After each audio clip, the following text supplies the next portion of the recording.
I have been joined by Abigail Mensah, who's the Deputy National Organizer of NDC. Good morning, Abigail. Good morning. How are you? I'm very well, thank you. Thank you so much for being with us. Deputy National Women's Organizer. Yeah. Okay. What did I say? You said organizer. Oh, I swear I said the women. Okay. Deputy National Women's Organizer of NDC. Yeah. Thank you so much for being with us. And we also have Abigail Frimpong, who's Government Communications Amma. Team. Sorry. Amma Frimpong. I don't know what's going on. Abigail Amma. Government Communications Team member. I know your name, Amma. How are you, Amma? Hi, thank you. Thank you so much for being with us. Thank you for having me. How are you doing? Good, good, good. So we'll take a look at our first story here, and it has to do with police topping corruption perception index again. And I'm reading from the Daily Graphic, page 3. So it says here, police top corruption perception index again. Okay. And it says here, Ghana Police Service has yet again been cited as the most corrupt institution in the country. Parliament and judiciary were also perceived as corrupt, according to the latest Afrobarometer survey on corruption perception launched in Accra yesterday. While 57% of the people interviewed perceived the police as most corrupt, 40% pointed to judges and magistrate as the second most corrupt, with members of parliament following. So the list goes on and on and on. But then they also talked about, members of parliament, opposition political parties, local government and tax officials who also scored really, really low as far as most trusted institutions in the country. So, Amma, I'll start here with you, especially when it comes to our policemen and women, because we trust them with our security. But if people still perceive them to be corrupt, then what do we do about that? Good morning, Dziffa. Good morning, Ghana. Elorm, it's good to see you. Before I go on to that story, I'd like you to indulge me for just a minute. Just to, over the weekend, the NPP, we had our annual women's conference. It was the maiden one in Takoradi. I'd like to commend the National Women's Organizer, Madam K. Jemfua. We had a very successful and fruitful women's conference, talking about moving into election 2020 and what's expected of us, how to assure ourselves, work hard to ensure victory 2020. So congratulations to the women for that. Okay. Yes. Ghana Police Service and the perception CPI. Even after you go into the perception, when you check the Afrobarometer, they actually asked specifics. Yeah. Have you been in contact with them? They went a step further to ask people who had actually bribed the police. Yes, bribed the police in there. And 6 out of 10 people said they had done that. Some said just to avoid waste of time and all that. And we've gone on and gone on. 4 out of 10. Gone on and gone on about this particular issue with the Ghana police. I know in recent years they've done a lot to try and redeem their image, and still it's out there. Initially, there was the idea was perception. Now you've had people who have actually said yes, we've gone a step further apart from corruption and perception to go into it to say actually it doesn't augur well for them. It doesn't speak well of them and the image out there.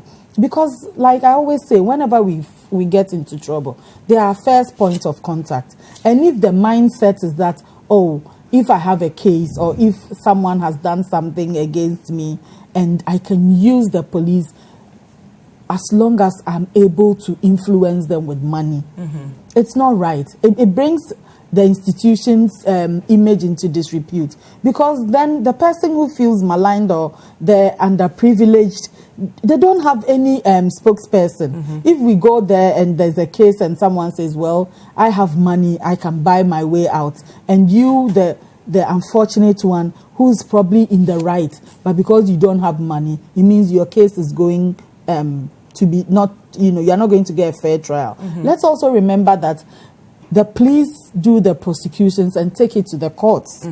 Now the judiciary are also in there, tied in there as well. So it means that they may not be correlated, but we are looking at the two institutions that are supposed to give us fair hearings and fair trials, being corrupt, being perceived to be corrupt, and actually corrupt according to the yes, a lot needs to be done. I know they've tried. They should try harder. They should work hard at it, because it doesn't augur well that, like you said, again, year in and year out, you come up tops. Year in and year out, you come up tops. It means something is wrong somewhere. Where are we missing? Where is the missing link? We understand that you know your job. You know what you've been trained to do. Keep at it. Work hard at it. At first, people used to say, "Oh, the police for their money they are not being remunerated enough, so it feeds into it." That's why now governments upon governments have ensured that you get your salaries on time.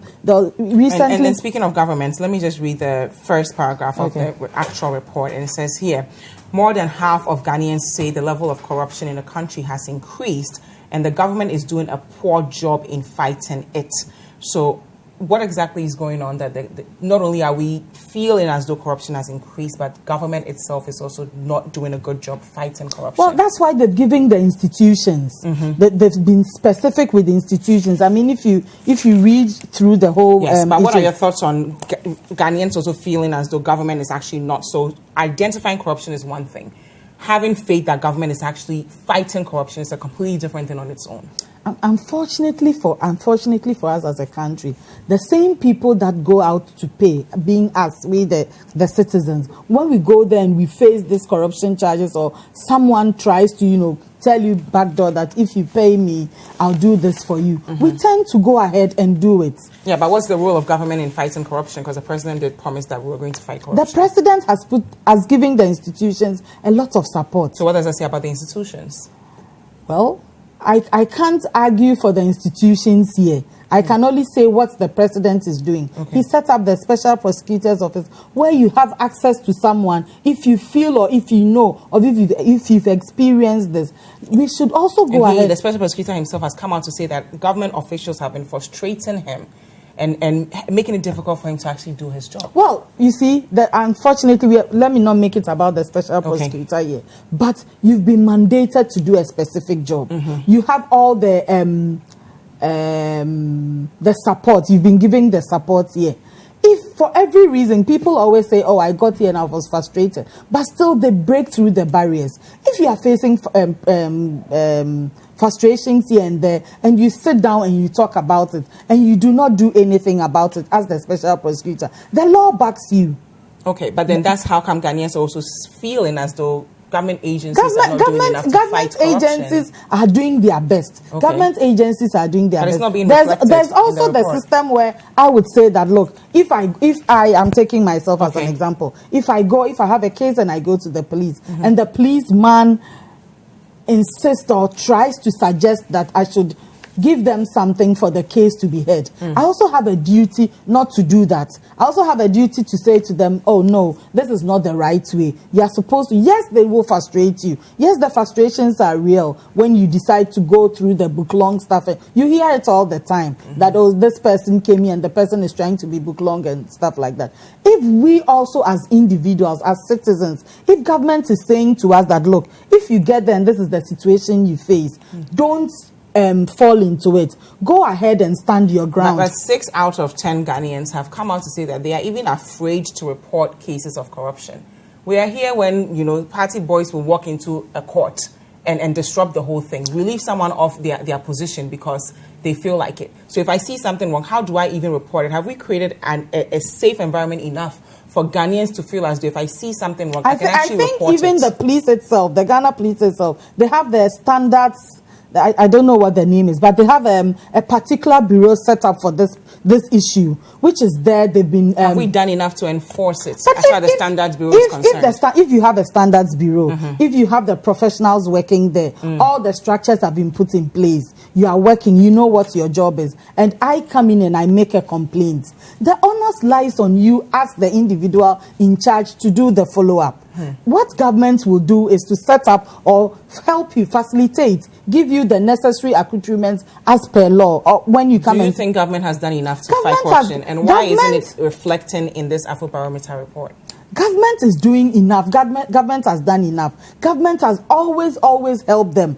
Not even just MPP governments, successive governments. But if I come up, like I said, they gave specific institutions. They mentioned the police, the judges, members of parliament, members people of we should parliament, actually, traditional believe authorities, in. civil servants, To serve our best religious, interests. traditional leaders, assemblymen and women, media, both public and private. They name all these agencies here. And police had 57%. And it's been Judges, 40%. It's been Members going- of parliament, 36%. Yes, they are the What top does three. that say about government's ability to fight corruption? Government is doing its best. These specific institutions also have the responsibility, or the onus lies on them to use the facilities that government has given to them to fight it. Okay. What government can do is that, I mean, if government or state says, oh, you come to us and you say, we need more vehicles, we need this, and the government has provided you with that. The next step, you are not expecting the government to come and hold your hand and say, That's fine. when you get here, Okay. do not do this. Thank You you. are asking for A, B, and C. If I've given you A, B, and C, which is what you are saying, it will help you in fighting this particular issue, and you've got it, the next step for you is to actually use make them it work. and make it Okay, work. thank you very much, Abigail. Your thoughts on the Afrobarometer report? Okay, thank you very much, and good morning to our viewers. I think that if I were part of this government, I'd be very sad and embarrassed. Why? The Daily Graphic report on February 7th, 2017 says that Ghana was ranked 70, the 70th country when it comes to corruption. In the recent ones, Ghana has been ranked 78th. Yes. So we've Out of- gone. So you see where we've headed towards. Now, I don't want to draw so much on the police Okay. like we are trying to do this morning. Okay. Because you see, if the head is corrupt, where we have the vice president as the head of the police council, and then it is assumed, or the assumption from the report that has come out is saying that 83% of Ghanaians think that the presidency is somewhat corrupt. Oh, no, that wasn't it. It wasn't the presidency. They actually- Amma, allow me. I'll Dziffa, correct it. It wasn't the please, presidency. correct it Yes, now. it wasn't the presidency. They actually Thank you. agreed that the presidency was doing the right thing. Thank It you. wasn't- So it what wasn't was the presidency. percentage? I just want I'll you to find give it- me I'll the find it. percentage. 58% trust the presidency. Yes. Thank you very much. Okay. I'm No, talking that about doesn't say- corruption, No, Yes, it yes. didn't not mention not this the exact- trust. Yes, You this see, is that report. 50%. I'm going to correct it. Okay, Dziffa, please. So the presidency, that wasn't the percentage for the presidency at all. Okay. Yes. So let's move on. But if you find which one you're quoting, 50% of Ghanaians somewhat think that the presidency and some officials at the presidency are corrupt. Which report are you looking at? 33% Okay. think absolutely that the presidency and some officials of the presidency are corrupt. When you put somewhat and absolute together, that gives you 83.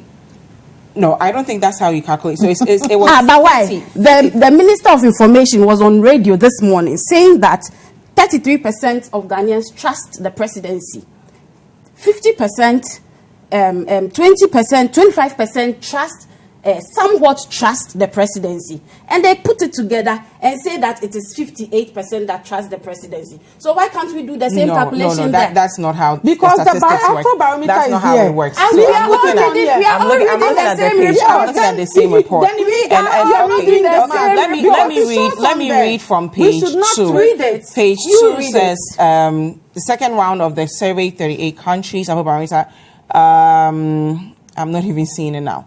57% judges, MMDCEs, religious institutions, presidents and officials and his office. So 33%. I just said that. Were the people who 33% actually. think that the president absolutely Yes. is corrupt, the presidency. Now, So that's a very low statistic. Wait, 50% thinks that somehow. Yes, so you can't put both together. Wait, That's not how statistics work, Abigail. Go to trust. Yes. Go to trust. You find that 33% absolutely think that the presidency, Yes. they trust the presidency. 25% think that somewhat they can trust the presidency. So if government is putting 23 plus 25 together and telling us that 58 of Ghanaians think that they trust them, why can't we do same with the corruption? That's not how it works. Then let's for the benefit of our viewers, let's not misinform the public. Let's go back to the fact that 33% of Ghanaians 33% of Ghanaians trust the presidency and not 58%. That is what the report says. No. The question was, who is corrupt? Ghanaians, 57% of Ghanaians said, we absolutely think the police is corrupt. I'm not talking about the corrupt one. The Which? Trust. Okay. I'm talking about you want how to many trust in Ghanaians institutions. trust. So that's page 3. That's you page don't 3. want to do Trust in institutions. You want to do the presidency. 33% of Ghanaians trust the president. So it's not 58%. That's perfectly fine. Okay, exactly. continue. That's what I'm driving at. Continue. So government cannot tell us that 58% of them. We're not responding to what government is saying. We're responding to this topic. So now my issue is that if 33% out of 100% Ghanaians, only 33% trust the presidency as in dealing with. So we're looking at it now so that our viewers at home can see what you are referring to. No, it's not. Then, it's a trust in institutions. Please, let's not mix the two. Amma, it's okay. Our viewers are looking at it at home. Please allow her to make her point. I will correct her if I feel as though she's going on. So as you guys are seeing on your screens here, viewers, it says trust in institutions, which includes the presidency. Of course. Exactly. And 33% of Ghanaians said they trust the presidency. The institutions, which includes the presidency. Let's also you understand. So, Amma, I will come back to you to respond. I will come back to you to respond. But Abigail, please continue. And we just go for a quick break. Like I said, if the head of the institutions or the head of government is corrupt, it's perceived corrupt, then obviously you can't just narrow it down to the police service. Okay, I have to interject here now, because if 33% say an institution is corrupt, that's not the majority. So you can't connect that to majority of people feeling as though the police is corrupt. But I'll allow you make your point after we go for this quick break. This is Breakfast Daily on Citi TV. Do not go anywhere. We'll be right back. Welcome back. This is Breakfast Daily on Citi TV. Thank you so much for staying with us. Now, of course, we want to hear from you. So if you have any questions or comments, let us know with the hashtag Breakfast Daily and the WhatsApp line 0550585832. I still have with me here Abigail Elorm Mensah, who is the Deputy National Women's Organizer of NDC, and Amma Frimpong, who's a government communications team member. And Abigail was just making her point about the Afrobarometer index and sticking to the exact percentages that we saw on our screens. Exactly. Okay. I'm sticking to the exact percentages because you can't take the ones that makes you look good. Okay. And then the ones that make you look bad, you are trying to say that one, you don't want to accept everything. You understand? So like I was saying, if the presidency has shown any commitment into fighting corruption, assuming when we found out his cousin or his brother, the Minister for Works and Housing, had gone to give 2 contracts out and had not taken approval from Parliament, if anything was done about it, then obviously people will see that the president is fighting corruption. So if you're a policeman and you are corrupt, then government will come after you, or the law will come after you. If when we found out that NYA, we all heard what happened at NY, the National Youth Authority. If government or the presidency had taken a bold step and fought it, then people will know that, look, this government fights corruption. And so we should also not do anything that will make us look like we are corrupt, because when we do, they will come after us. We were in this country when the special prosecutor she is referring to came out to say that the AG and some government agencies are not allowing him to do his work. So why then are you calling on the special prosecutor now? He was brought. This is the first time in the history of this country that we've had this thing called special prosecutor, and then he's supposed to work. So if a state institution, no other institution than the government's lawyers institution is fighting the special prosecutor, then obviously you are not ready to fight corruption. There was an aspect of it that said that Ghanaians, I've forgotten the percentage, but Ghanaians didn't trust the way issues are handled when it comes to crime. Okay. Like you said, we were in this country when people from the NPP went into a court, attacked a judge, and you realize the fine that was given to them? Peanuts. We had a sitting member of parliament sit on national television, say that nobody can do anything to those boys, Honorable Kenneth Japan. And actually, nothing really happened. So how then do you narrow it down to just the police service? They are only following their master. Okay.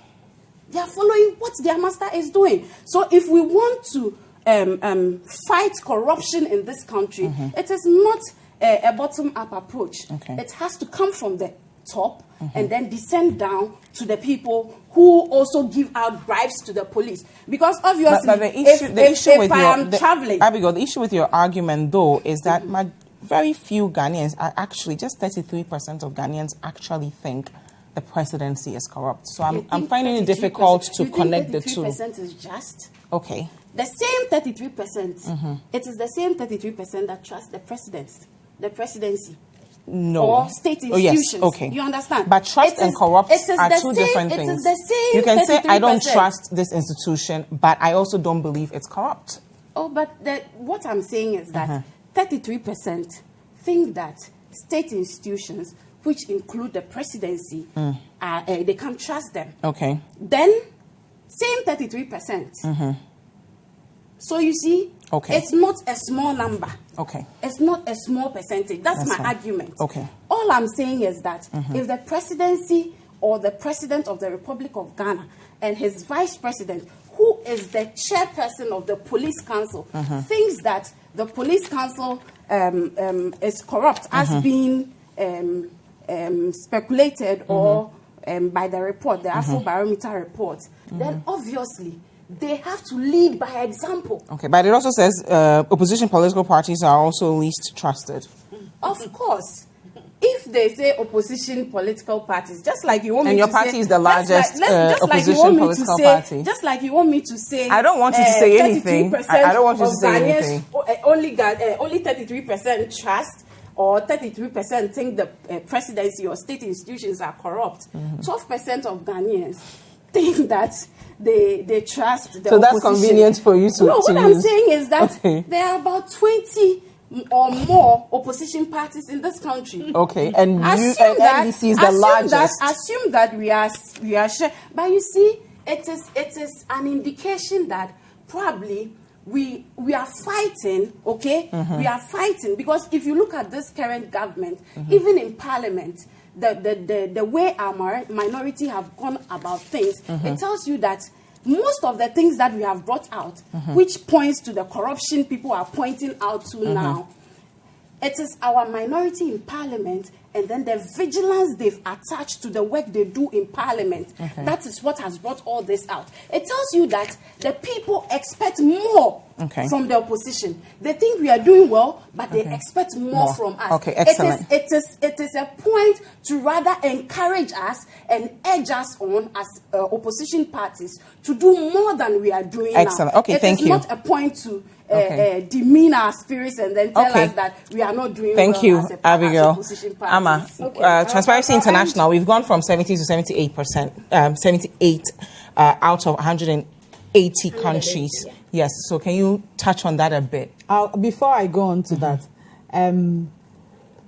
trends in institutional trusts. Okay, are you looking at the Afrobarometer again? Okay. Yes, I'm looking at the Afrobarometer again. Okay. And in these, the particular four, the presidency, the courts, the members of parliament, and the police. Now, it gives us from 2002 till 2019. Okay. So 2002, 2005, 2000. That's fine, we get it. Yeah. So I'm not going to belabor the point. I'll start from a particular place. So in 2012, it was 56% for the presidency. 2014, it dropped to 41%. 2017, it went to 73%. 2019, it went to 58%. Courts. In 2012, it was 57%. In 2014, it was 44%. In 2017, it was 59%. In 2019, 48%. Members of Parliament. When it said that, it didn't say majority or minority members of Parliament. It lumped them together. In 2012, it was 49%. In 2014, it was 37%. Okay. In 2017, it was 58%. In 2019, it is 41%. Okay. The police. In 2012, it was 42%. In 2014, it was 36%. In 2017, it was 41%. And in 2019, it is 39%. 2014, we had the lowest of all the Afrobarometer surveys that has been done. We've had the lowest. We had the lowest in 2014 of all the Afrobarometers that we had. We as a government, we say that we respect all service. We take it on board because it is positive feedback. Even if it doesn't go the way, we are not expecting them to come out and say what we want to hear. Yes, but Amma, this is at the backdrop of a special prosecutor publicly coming out to say government officials, state agencies are frustrating his fight against corruption. So this report is actually backing that. Why are people frustrating the special prosecutor? I mean, I don't have any excuses for Mr. Amidu. And I'm not going to sit here. This research backs the fact that government has not fought corruption much. I'm going to work. When I get there, they always don't want me to work, or they are frustrated. But Ghanaians are saying government is doing a poor job in fighting corruption. Government is doing its best to fight corruption. The institutions that have been mandated, the institutions that have been supported, the institutions that have been giving the tools to work, the onus lies on them. What is government doing to hold these institutions accountable if they fail to fight corruption? Because we are not seeing the output of their work. At the end of every year, I think we have the same institutions. They do their own audits. Okay. They come up with their own, apart from the major one. Every institution at the end of every year, they sit down, they do their evaluations, find out where they went wrong, find out what happened, where they fell short and all that. Ghana Police Service, if you take Ghana Police, I'm going to highlight Ghana Police Service,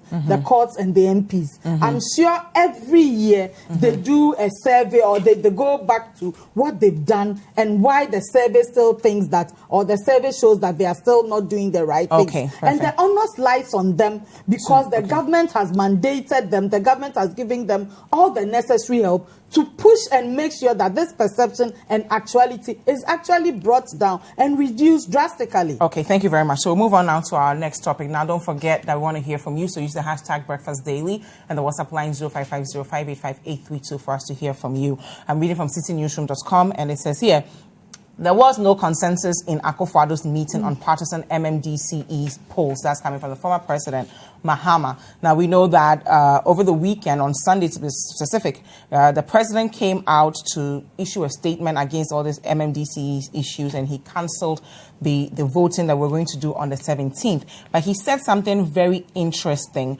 that had to do with some of the other presidents that we had. A meeting between himself, the former president Kufuor, former president Rawlings, and former president Mahama. So I'm going to quote what the president said. He said, on Tuesday, 18th April 2017, a little over 4 months into my mandate, I held a meeting with my three predecessors, the first, second, and fourth presidents of the Fourth Republic, their excellencies Jerry John Rawlings, John Agyekum Kufuor, John Dramani Mahama, at the Jubilee House to seek their views and counsel on these issues. I came away from that meeting with the view that there was consensus amongst us that the time had come for political parties to participate openly in district assembly elections and local governance.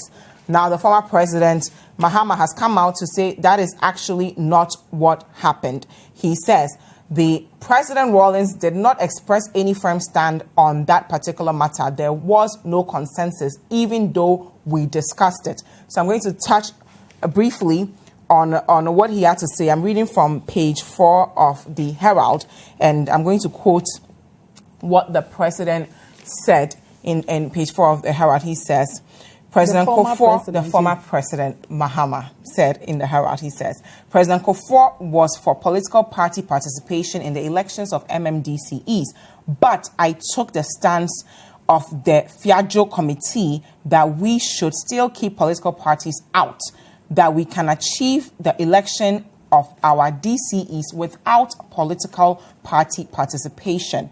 He also went on to say President Rawlings did not express any firm stand, but on that particular matter, there was no consensus. Even though we discussed it, there was no consultation, there was no consensus. So, Abigail, I'll allow you to address this, because on the one hand, we learned from the president that there was a consensus between the three former heads of state and himself. And now the former President Mahama has come out to say that's actually not what happened. Okay. You know what? I think that it's either the president is confused, okay, or he's deliberately deceiving Ghanaians. How so? Okay. You know, from day one, even going into this referendum, they told us that we were going to vote. The referendum vote was to elect MMDCs. That was from day one. Until we came out openly to say that, no, it was actually not to vote for MMDCs, rather to bring partisan politics at the local level of our local government structure. So from day one, you remember in Ho, when the president went, that was what he said. Even the NCCE, when they started their education on this referendum, they told us that we were going to vote on whether we should vote for an MMDC. Oh, if they should be appointed, yeah. Exactly. So, if you look at even the MPP manifesto, they never spoke about what do you call it, partisan politics at the local level.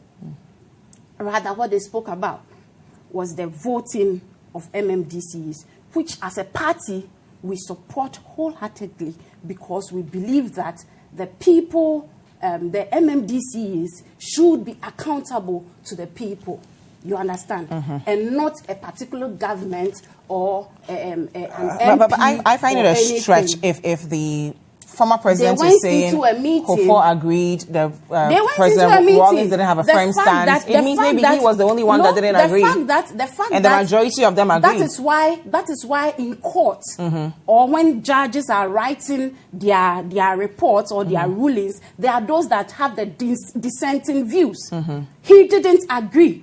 And he has come out openly to say that he took the stance of the Fiajo Committee report, which says that we shouldn't allow partisan politics at the local governance level not at this point. Yes. You understand? But if there are four people in a room. But you can't say that you reach a consensus. If we went into a meeting, one person did not have a firm stance on it. Okay. Two people agree. We are four. So if two people agree, and the third person did not have a firm stance on it, it means that he didn't agree with the two. I didn't agree with you. It means that somewhat this person has not said anything. Okay. The second person says no. Okay. We haven't reached a consensus. Okay. So you can't say that you reached a consensus with the former president. Okay. Now, if at the end of the day, you see what they wanted to do was to give us buy one, get one free. Okay. Because if that is not what they were giving us, people in Ghana, the opposition party, civil society groups have come out to say that, no, we are against this partisan politics that you are bringing at the local level. If you were withdrawing from parliament and you were serious that you really wanted to get MMDCs voted for, it was the 55-3 that you go and withdraw. But perhaps if the former president had also been very strict on his stance against it, the 2433, they would have addressed it at that level in April. The 2443 is not an entrenched position in the constitution as the political parties getting involved in the local level of our local government. You understand? Yes. So with that one, you didn't need a referendum to get it out. Okay. You just need Parliament to approve it for you. That's fine. So why attach it to the referendum and try to deceive Ghanaians? No, there was a consensus amongst the four, according to the president. So you are standing by the president's... I'm quoting the president. Yes. I am also quoting my flag bearer and the leader of my party, because you see, as a government, most of the things they have done is to... If you listen to this government so far, if you watch their movement so far, if you watch things they've done so far, it's been lies upon lies upon lies. Okay, you remember thank you. this? You remember the CSE issue?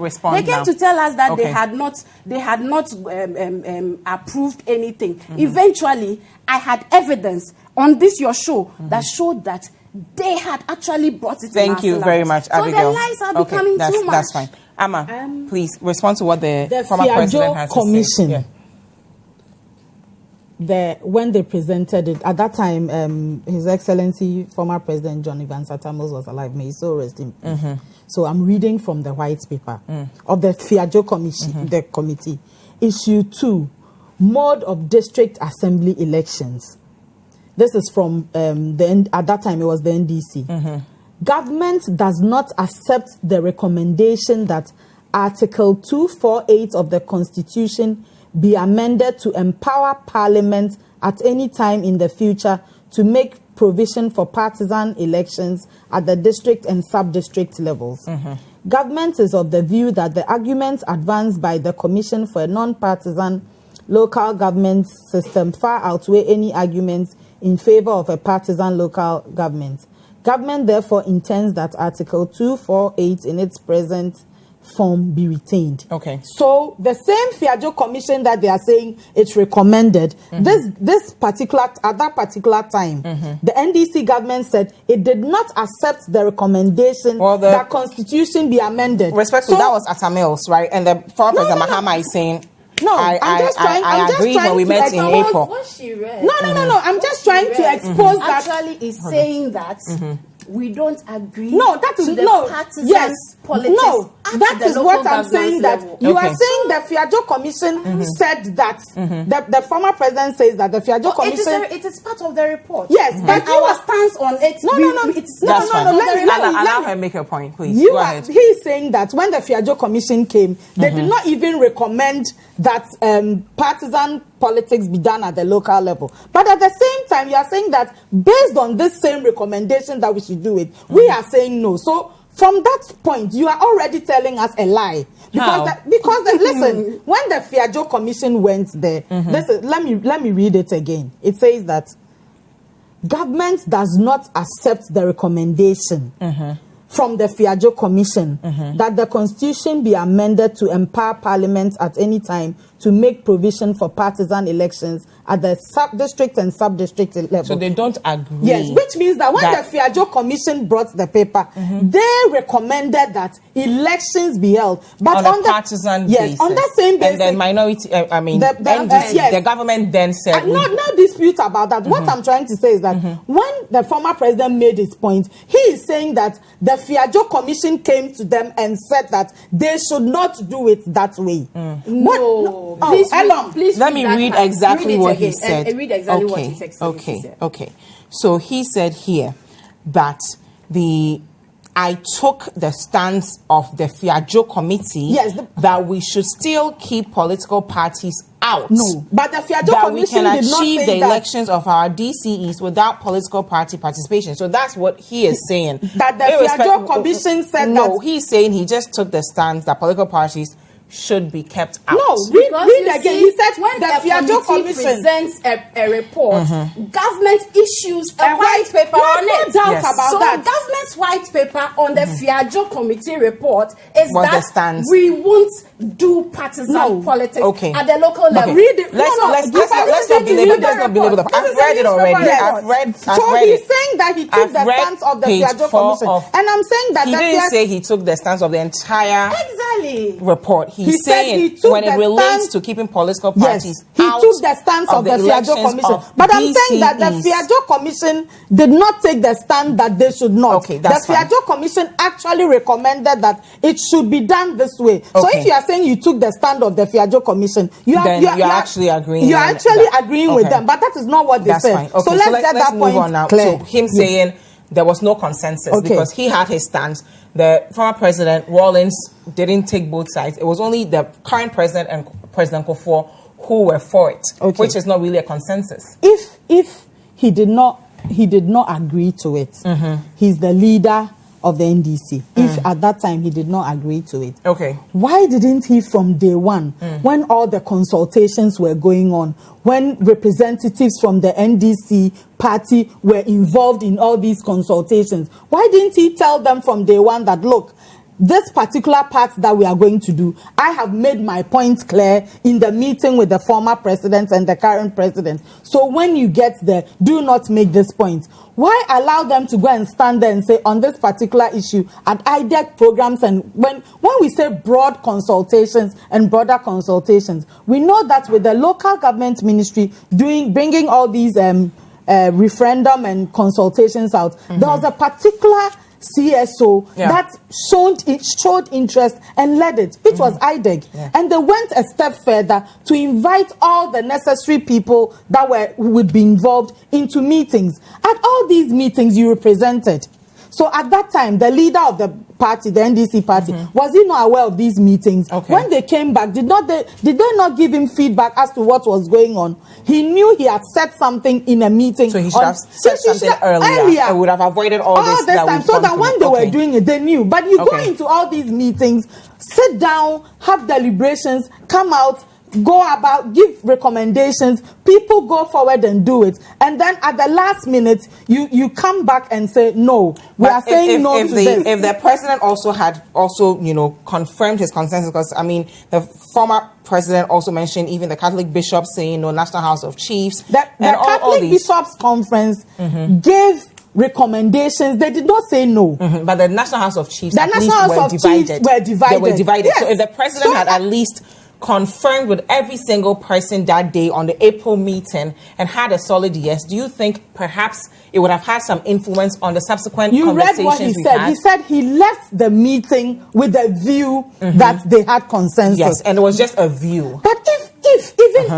even if at that time you had said, according to former President Mahama, your view was that it's a no, and the former president had come out with that view, and the processes had been started, you could have come out and said, hey, I don't agree. This is what we've said way back in 2017. I still hold that view. Okay. We've got 2017 April to December, the whole of 2018, the whole of 2019 to go to it, and then you come back and say, and I've heard some of the NDC communicators on air, on TV, specifically say that, well, we decided to say no, and we decided to go against it because when we do this and the glory comes, you take all the shine from it. Okay, we can't confirm that, but we do have to move on. Eric Shaje, he said it. We are doing a national project. And if you are waiting for one, if you are saying someone should not give you credit because of that, you are saying no. We have to take a look at our very final story here. It has to do with customer service from MTN, actually. So I'm reading from citynewsroom.com. It says, compensate customers affected by data bundle challenges. NCA orders MTN. So we know that a couple of days ago, customers of MTN tried to buy data. Some of them tried to do Momo transactions.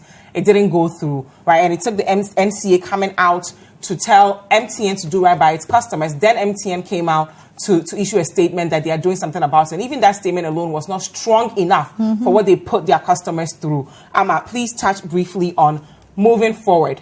How important is it for telcos and other private institutions to do right by Ghanaians? Because I heard the leader of the group saying that they will go out, and that's the hashtag Save Our Data. Yes, they're going to go out and march because of what they've suffered under MTN. Well,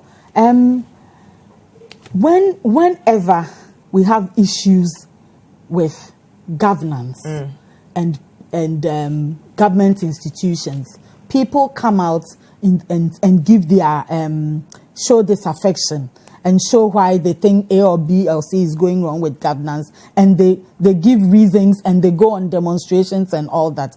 The same yardstick is what is being given to all institutions. It doesn't have to be government or private. I didn't understand why they didn't even come out to explain to their customers what was going on. That's the first mistake. Yeah. You've noticed the breach. You've noticed the problem. The first thing you do is to reassure your customers that, look, this is what's going on. This is our major problem. Please bear with us. We are going to work on it, or we are working on it. That's the first faux pas. Okay. You should always be mindful that it's a tough competition out there. Yeah. There are other competitors with you. If you decide to lax, another competitor is definitely going to come in and take advantage of it. Thank you very It doesn't have to take the regulator to come out and tell empty. And have you noticed that in South Africa, the regulator has hit on MTN and Vodafone, and their stocks have dropped. The moment you do that, it doesn't just affect your brand in Ghana alone. It's a worldwide thing. MTN is a global one. So their first mistake was that. Thank you very much. For the sake of time, customers. I'll allow Abigail to also touch on this. I want to go back a bit. Oh, we can't go back. We have 1 minute. We have so to let me MTN. finish Okay, on finish on something.